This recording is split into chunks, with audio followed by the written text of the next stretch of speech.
एक संसार का सुख है और दूसरा ईश्वर का आनंद है। मनुष्य से भिन्न प्राणी केवल संसार का सुख ही प्राप्त कर सकते हैं, परंतु मनुष्य योनि एक ऐसी योनि है जिसमें जीवात्मा संसार का अधिक से अधिक सुख भोग कर सकता है और ईश्वर का आनंद भी प्राप्त कर सकता है। ईश्वर का आनंद प्राप्त करने के क्या उपाय है, क्या विधि है, वो परमेश्वर ने वेदों के अंदर बताई और ऋषियों ने उसका व्याख्यान किया है। अष्टांग योग ऐसी टेक्निक है, विधि है, जिसके माध्यम से मनुष्य ईश्वर के आनंद को प्राप्त करने की योग्यता प्राप्त कर सकता है।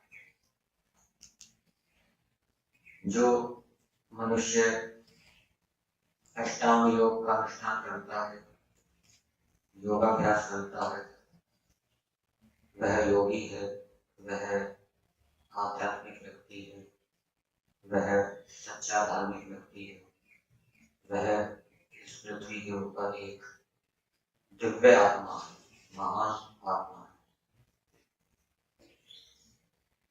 योगाभ्यास करने से, अष्टांग योग का अनुष्ठान करने से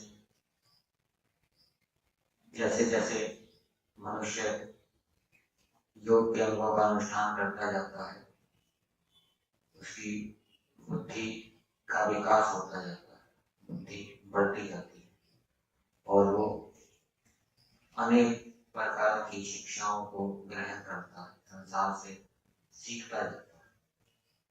और इसके विपरीत जो योगाभ्यास नहीं करता, अष्टांग योग का अनुष्ठान नहीं करता, उसकी बुद्धि का विकास नहीं होता, उसकी बुद्धि बढ़ती नहीं और वो संसार के पदार्थों से, संसार की घटनाओं से सीख नहीं पाता, कुछ कोई उसकी उन्नति प्रगति नहीं होती।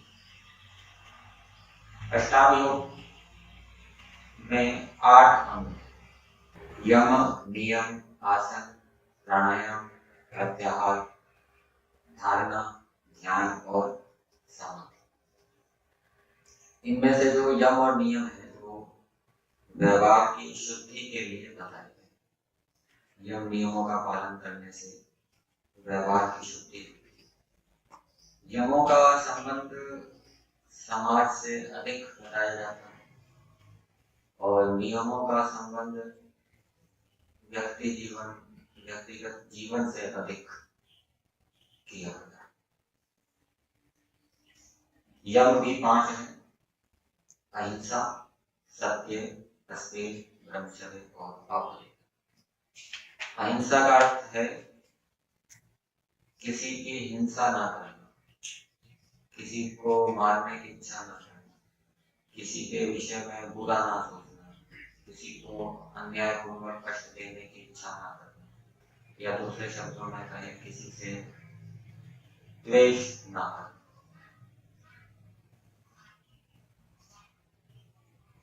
और अहिंसा पालन करने का उपाय क्या है?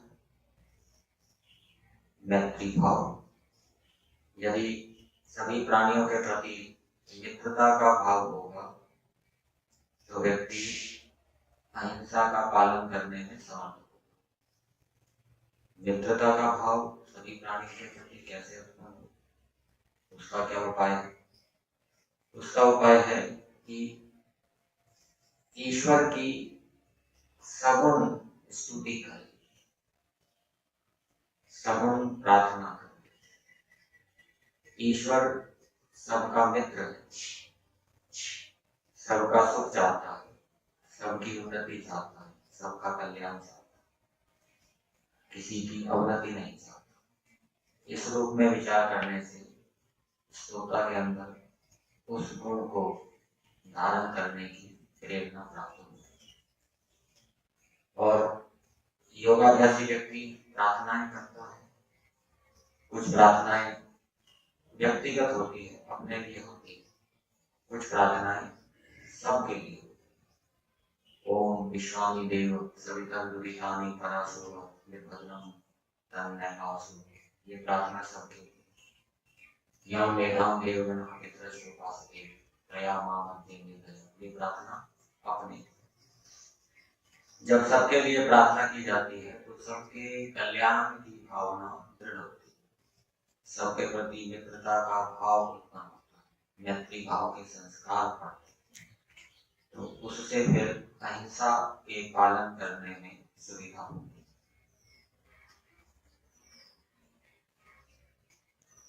जो व्यक्ति हिंसा करता है वो अपनी भी हिंसा कर रहा है। जो दूसरे को अन्यायपूर्वक कष्ट देता है या दूसरे का बुरा सोचता है वो अपना भी अहित कर रहा है, उसकी अपनी भी हानि। इसलिए अपनी हानि से बचने के लिए भी मनुष्य को अहिंसा का पालन करना चाहिए। दूसरे व्यक्ति को दुख प्राप्त हो, दूसरे व्यक्ति के विषय में बुरा सोचना क्या होता है कि उसको रोग पड़ जाए, इसको व्यापार में घाटा हो जाए, इसकी धन संपत्ति का नाश हो, इसके परिवार में झगड़ा हो जाए, ये दूसरे के विषय में बुरा। और यदि एक कामना और जुड़ दी जाए साथ में तो फिर दूसरे के विषय में अच्छा सोचना हो जाता कि इसको दंड मिले, इसको दुख प्राप्त हो, जिससे भी इसकी बुद्धि सुधरे। जैसे दंड दिया जाता है, अपराधी को दंड दिया जाता है, पापों को दंड दिया जाता है, यदि इस भावना से दिया जा रहा है कि ये सुधरे तो वो हिंसा नहीं है, वो क्या है, अहिंसा। तो सामने वाले व्यक्ति को दुख प्राप्त हो केवल इतना ही सोचेंगे, कष्ट आए, रोग आए, तो वो हिंसा हो जाएगी। तो यदि एक कामना साथ में और जोड़ देंगे कि इसको दुख प्राप्त हो जिससे ठीक सुधरे, ये ठीक मार्ग पर चले, तो वो अहिंसा। तो जो व्यक्ति हमारी हानि पहुंचाता है, हमें अन्यायपूर्वक कष्ट देता है, उसके लिए कामना तो करनी चाहिए, परंतु दो कामनाएं करनी चाहिए कि इसको दुख प्राप्त हो, ईश्वर की ओर से इसको दंड मिले जिससे कि ये सुधरे, तो वो अहिंसा के अंतर्गत आ जाता है। दूसरा यम है सत्य। सत्य किसको कहते हैं? जैसा देखा है, जैसा सुना है, जैसा अनुमान किया है, वैसा मन में और मुहानी में होना, ये सत्य कहलाता है। यदि जैसा देखा है, सुना है, मन में नहीं है, वाणी से तो बोल रहे हैं, मन में नहीं है, तो वो पूरा सत्य नहीं कहलाएगा और उससे उन्नति नहीं होगी। जैसे ईश्वर सर्वरक्षक है, न्यायकारी है, ये सुना है, देखा है, पढ़ा है और बोल भी रहे हैं, लेकिन मन में अभी ईश्वर की न्यायकारिता के विषय में, रक्षक होने के विषय में संशय है, तो ये सत्य नहीं कहलाएगा और इससे आत्मा का ज्ञान बढ़ेगा, आत्मा की उन्नति नहीं। सत्य का पालन करने से दूसरे व्यक्ति उस व्यक्ति के ऊपर विश्वास करते हैं और जो व्यक्ति सत्य नहीं बोलता, झूठ बोलता है, तो उसके ऊपर विश्वास उसके मित्र साथी भी नहीं करते, बंधु भी नहीं। अहिंसा पालन करने का क्या उपाय बताया था? मैत्री भाव। सत्य पालन करने का क्या उपाय है? सत्यवादी हम बने, सत्य भाषण करें, इसका क्या उपाय है? इसका उपाय है एक तो सत्य भाषण होता क्या है उसका स्वरूप हमें बिल्कुल स्पष्ट हो। यदि सत्य भाषण का स्वरूप स्पष्ट नहीं है तो हम सत्य भाषण नहीं कर सकते। और साथ साथ निर्भीकता भी होनी चाहिए, सत्य बोलने की हिम्मत भी होनी चाहिए। यदि वो नहीं है तो व्यक्ति फिर लोभ के कारण या भय के कारण असत्य भाषण करता है। तो सत्य का ठीक ठीक स्वरूप क्या है कि जैसा देखा है, जैसा सुना है, वैसा ही हम वाणी से बोले, परंतु दूसरे को ठगने के लिए नहीं, दूसरे के मन के अंदर भ्रांति उत्पन्न करने के लिए नहीं। और जैसा देखा है, जैसा सुना है, वैसा बोल रहे हैं, लेकिन सामने वाले व्यक्ति को कुछ समझ में नहीं आ रहा, तो वो भी क्या है, सत्य नहीं कर रहा। कभी कभी ऐसा होता है, व्यक्ति की भावना ठीक होती है, सामने वाले व्यक्तियों के मन में भ्रांति उत्पन्न करने की भावना नहीं होती, लेकिन फिर भी यदि उस सत्य को सुनकर सामने वाले व्यक्तियों के मन में भ्रांति उत्पन्न हो रही है, तो वो सत्य भाषण में दोष नहीं करेगा। अपनी ओर से भ्रांति जानबूझकर उत्पन्न नहीं, सामने वाले सुनने वालों को सुनकर भ्रांति हो जाती है, उनकी अप्रज्ञता के कारण वो रुचि। तो सत्य भाषण का स्वरूप क्या है? जैसा देखा है, जैसा सुना है, वैसा बोलना, पहली शर्त। दूसरी शर्त क्या? जो बोल रहे हैं दूसरे को ठगने के लिए ना हो। तीसरी शर्त क्या? जो बोल रहे हैं वो सामने वाले के मन में भ्रांति उत्पन्न करने वाला ना हो, उससे हमारी ये भावना ना हो कि सामने वाले के मन में भ्रांति उत्पन्न। और चौथी शर्त क्या? कि जो बोल रहे हैं सामने वाले को समझ में आना चाहिए। पांचवी शर्त क्या है? जैसा देखा है हमने, जैसा सुना है, वैसा हम बोल रहे हैं, सामने वाले व्यक्ति को ठगने की भावना भी नहीं है, सामने वाले व्यक्ति के मन में भ्रांति उत्पन्न करने की भावना भी नहीं है, सामने वाले व्यक्ति को ठीक ठीक समझ भी आ रहा है, फिर भी यदि उस वचन से समाज राष्ट्र की बड़ी हानि होने की संभावना हो, तो ऐसा भाषण नहीं करना चाहिए। वो सत्य नहीं कहते, वो असत्य ही हो, क्योंकि अहिंसा सबके मूल में है। जो भाषण अहिंसा की ओर ले जाएगा वही सत्य है। और जिस भाषण के कारण समाज राष्ट्र की बड़ी हानि हो रही है, तो वो जैसा देखा है, सुना है, वैसा बोलते हुए भी, और वंचिता भ्रांता न होते हुए भी, प्रतिबंधिया न होते हुए भी, वो असत्य ही कहते हैं, सत्य नहीं। जैसे उदाहरण के लिए किसी सेना के ऑफिसर को शत्रुओं ने पकड़ लिया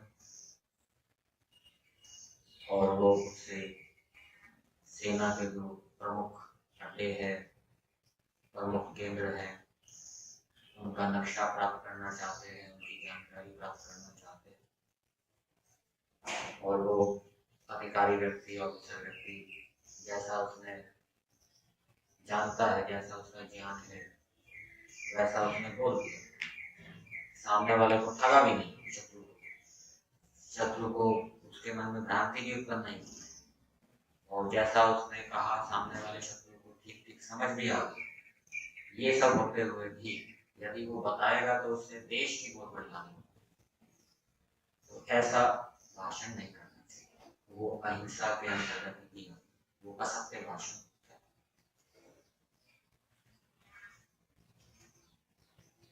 असत्य भाषण क्रोध पूर्वक भी किया जाता है,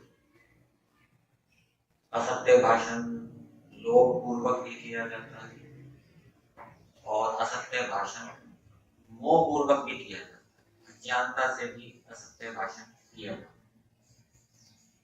अज्ञानता से असत्य भाषण का क्या उदाहरण है?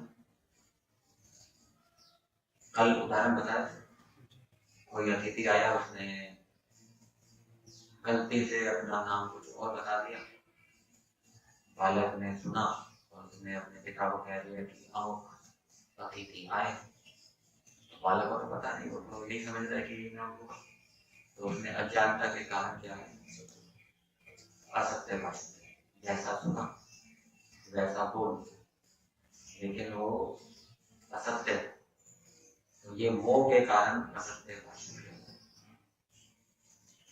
इसी प्रकार से जो हिंसा होती है, दूसरे को अन्यायपूर्वक कष्ट दिया जाता है, वो क्रोध पूर्वक भी दिया जाता है, लोभ पूर्वक भी दिया जाता है और मोह पूर्वक भी दिया जाता है। अज्ञानता के कारण भी दूसरे को अन्यायपूर्वक कष्ट दिया जाता है, जैसे पशुओं की बलि चढ़ाना, लोभ पूर्वक दूसरे को कष्ट देना, लोभ के कारण दूसरे को कष्ट देना, जैसे ये कसाई आदि है, ये पैसे के लिए व्यापार करते हैं, मांस का लोभ पूर्वक दूसरे को अन्यायपूर्वक कष्ट। तो ये अहिंसा और सत्य के विषय में